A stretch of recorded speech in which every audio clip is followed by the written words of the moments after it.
নমস্কার বন্ধুরা, সবাই ভালো আছো আশা করি। আমিও খুব ভালো আছি। তো আজকে সকাল সকাল স্নান টান করে, একদম আজকে বলে না প্রতিদিনই সকালবেলা স্নান টান করে আগে আমি পুজো দিতে বসি। তো প্রতিদিনের মতো আজকেও পুজো দিতে বসেছি। তো পুজো দিতে বসে তোমাদেরকে আজকে এমন একটা রোমান্টিক গল্প শোনাবো, যে গল্পটা শুনলে তোমরা ভাববে যে এটা কি সত্যিই ছিল। মনে হয় তোমরা কাল্পনিক ভাববে, কিন্তু না, আদে এটা সত্যি। তো তোমাদেরকে দেখাই। এই যে প্রথমে দেখো, আমি আমার গোপাল সোনাকে ছান টান করিয়ে একদম ড্রেসপত্র পরিয়ে টরিয়ে রেডি করে নেব।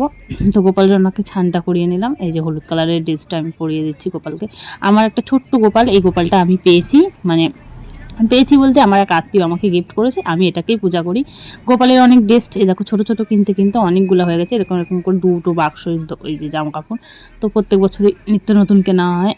তো আগে আমি গোপাল সবার জন্য আগে বাটাগুলো সাজিয়ে নিচ্ছি, পরে তোমাদেরকে এই আশ্চর্য জিনিসটা আমি দেখাবো। কারণ হাতে সিঁদুর টিঁদুর লেগে যাবে, তো তাই আমি লাস্টে যে বের করলাম। দেখো এই যে এই জিনিসটা, এটা খুবই একটা আকর্ষণ জিনিস।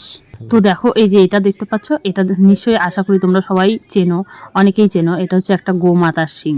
তো গোমাতার শিং বলতে কামধেনু গোমাতা যে হয়, সেই কামধেনু গোমাতার শিং, এটা হচ্ছে আমাদের বাংলাদেশে পূর্বপুরুষের, এটা অনেক দিন ধরে পূজা হয়। মানে আজ থেকে 2-3 প্রজন্ম ধরে, না তারও বেশি, 3-4-5 এরকম প্রজন্ম ধরে পূজা হচ্ছে। তো আমার শ্বশুরবাড়ি এটা আছে। দেখো এটা আমি শুনেছি আমার শ্বশুরের মুখ থেকে গল্পটা। তো আমার শ্বশুর যখন ছোট ছিল, তখন তার দাদু বা তার বাবারাও ছিল, সেই সময় একটা গরু আমাদের বাড়িতে ছিল, বুঝতে পারলে? তো আমরা তো প্রথমে বুঝতে পারিনি যে এটা গোমাতা। আমরা বলেন আমার শ্বশুররা আগে বুঝতে পারিনি যে এটা গোমাতা। তো গরুটা অনেকটাই মানে বড় হয়ে গেছিলো। গরুটা কোনোভাবেই না, মানে আর কি, যাই হোক, বিয়ায় না, বুঝতে পারলেন? বাছুর হয় না। তো বাছুর ডাকেও না, বাছুরও হয় না, কি ব্যাপার, তখন না বেচে দিয়েছিল। তো বেচে দিয়েছিল এক মুসলিমের ঘরে। তো মুসলিমের ঘরে যেয়ে এই গরুটি কিছুই খেয়েছিল না, এক গ্লাস মানে একটু জল পর্যন্ত স্পর্শ করিনি।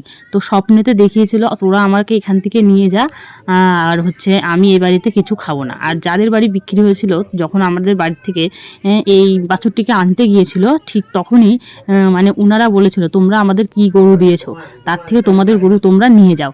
তো আমরা ভেবেছিলাম যে আমাদেরকে হয়তো এই গরুটা দিবে না। তো পরবর্তীতে আমাদেরকে তাড়াতাড়ি করে এই গরুটা ফেরত দিয়ে দিয়েছিল। তো তখন আমাদেরকে স্বপ্নে দেখিয়েছিল যে তোমরা এর হচ্ছে গরুর দুধ আর কি দোয়াতে দোয়াতে বলেছিল, অথেব দোয়াতে বা ওর নিচে, যাই হোক, কিছু পেতে দিতে বলেছিল। তো বাড়িতে এসে যখন গরুর দুধ দোয়েছিল, তখন প্রচণ্ড হারে এত পরিমাণে দুধ হয়েছিল গরুর, মানে গরুর বাছুর নেই তাও এত দুধ হয়েছিল। গরুর এক বালতি উপরে দুধ হয়েছিল, বাছুর ছাড়া গরুর দুধ হয়েছিল। তার মানে তখন এরা বুঝতে পারলো যে এটা কামধেনু গায়। তখন গ্রামের সবাই এনাকে এই গরুকে পূজা করা হতো, এই গোমাতাকে পূজা করা হতো, বুঝতে পারলা? গোমাতাকে পূজা করা হতো, বা এই গোমাতার নামে বিশাল মানে ভালো একটা বড় বড় বাসনপত্র তৈরি হয়ে বিশাল ধুমধাম পূজা শুরু হয়ে গেছিলো। তো শেষমেশ এই গোমাতাটার একটা ছুত ছিল। ছুত বলতে কেউ একজন, যে এই গোমাতার দুধ না কখনো জাল দেওয়া যাবে না। তো কে একজন আড়াল করে গোমাতার দুধটাকে জাল দিয়েছিল বা রক্তে পরিণত হয়েছিল, তখন এই গোমাতা আমাদের এখান থেকে আর কি, আর কি যেটা বলে যে পরলোক গমন করে, অথবা পেয়ে যায়, ভগবান পেয়ে যায়। তো যাই হোক, তখন এটা চলে যায়। ঠিক সেই সময় এই গোমাতার একটা শিংই ছিল, তার আগে একটা শিং ভেঙে গিয়েছিল বা, আর এই একটা শিংই ছিল তার মাথায়, তাও ভেঙে গিয়েছিল। মানে উনি চলে যাওয়ার পর গোমাতা এই শিংটা ভেঙে পড়ে গিয়েছিল। একটা শিং ছিল, সেই শিংটাও ভেঙে পড়ে গেছিলো। সেই শিংটাই হচ্ছে আমাদেরকে স্বপ্নে দেখিয়েছিল এটা পূজা দেওয়ার জন্য। তো আজও আমরা এই শিংটাকে পূজা দিই। তো এই ছিল আজকের গল্প বন্ধুরা। এই যে দেখো, তো এই শিংটাকে আমাদের বছর বছর, প্রত্যেক বছর ধরে, মানে একটা দিনও এমন নেই যে এই গোমাতার শিংটাকে পূজা দেওয়া হয় না। যেভাবেই হোক এটাকে পূজা দিতে হয়। আমরা জন্মের পর জন্ম, প্রজন্মের পর প্রজন্ম এই গোমাতার শিংটাকে পূজা দিয়ে আসছি। তো এর থেকে বেশি গল্প যদি তোমাদের শোনার ইচ্ছা হয়, তাহলে অবশ্যই তোমরা একটু কমেন্ট করে জানাবে, তাহলে আমার শ্বশুর মশাইয়ের মুখ থেকে তোমাদেরকে আমি আরও ভালোভাবে গল্পটাকে বলতে পারবো, বা শুনতে পারবে তোমরা।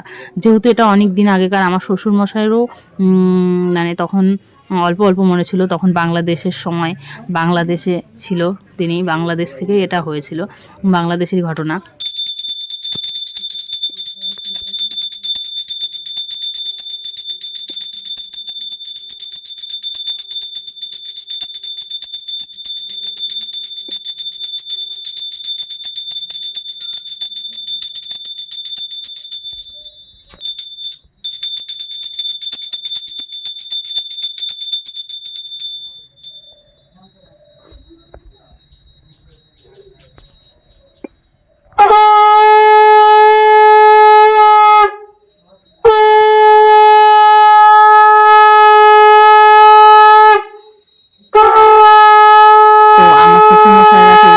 সেই ছোট্টবেলায় তখন থেকেই পূজা হচ্ছে আমাদের বাড়িতে।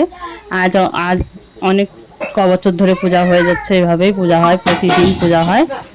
তো তোমাদের এই ভিডিওটা কেমন লাগলো অবশ্যই একটু লাইক কমেন্ট করে বলো। সবাই ভালো থেকো, সুস্থ থেকো, টাটা বাই বাই। নেক্সট অন্য ভিডিওতে তোমাদের সাথে আবার দেখা হবে।